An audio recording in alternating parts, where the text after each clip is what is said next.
Christians and Muslims are friends, for or foes? Christians and Muslims. Are they friends or foes to each Yes. other? Yes. You mean If you're a Christian. doctrinally, historically, contemporarily? Okay. To a Muslim, a Christian is a foe because he's a non-Muslim. Okay. Islam, the teachings are, the word kafir, okay, the word kafir means, if you look at a Quran today, and they translate it generally as unbeliever. So today they'll tell you kafir means non-Muslim, all right?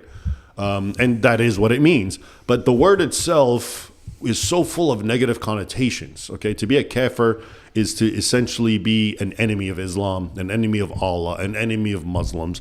You're like an animal. You're described as being a dumb brute, cow, beast, okay? God wants to torture and terrorize you. So it's interesting because you read an English Quran translation and you just see the word unbeliever and you think it's neutral, but it's so full of these negative connotations. So I only bring that up because you're asking me, Christians and Jews or Christians and Muslims, are they friends? Well, from the Muslim point of view, if you read the Quran, if you read the Sunnah and the Hadith, no, they're not. Christians are enemies. So are Jews. So is everyone who's not a Muslim. I have a video I translated. I put it on my web or my YouTube a long time ago of an Egyptian cleric saying how Islamic law allows a Muslim man to marry a Christian woman or a Jewish woman, Ahl al-Kitab, but he says you have to hate her because Islam teaches you have to hate non-Muslims. So even if you're married to this woman who's a Christian or Jew, you can copulate with her and treat her as your wife, but you have to hate her and show her that you hate her.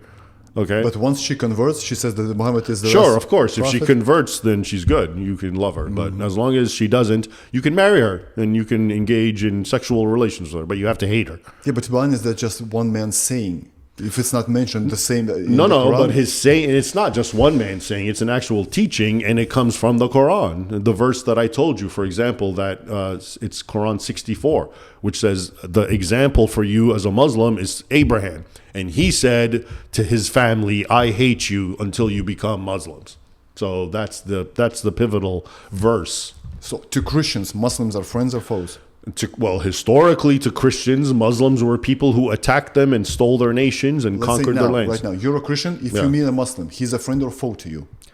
To me, if I meet a Muslim, so he's an individual human being who can have his own thoughts and his own beliefs, but I know the ideology that he is formally associated with, Islam, is hostile to me and hostile to my beliefs. I don't know to what degree he is aligned with this, and this is why you get moderate Muslims who, they call themselves Muslims, but they're good people and they don't think these things. I know a few of them. Yeah, and they don't think these things. I get it. Okay, but that's but I don't know how they reconcile. I as a Christian can reconcile my beliefs with my Bible because it's not telling me to go conquer and kill. Okay, I don't know how they reconcile their peaceful beliefs, which I believe are true. But their book says otherwise. But that's also not that hard to understand. Today we live in a day and age where you have Christians and priests and pastors who believe that homosexuality is okay, even though the Bible goes out of its way to condemn it, Old and New Testament. So people can believe whatever they want and they can associate themselves with a religion, but the religion is what the religion is. Aisha, his young wife, his child bride, who I believe married when she was 9, though he had possession of her when she was 6, what we would call then it would be normal. Oh, I'm a Muslim man, I'm 30, I'm 40, and I'm going to marry a 9-year-old.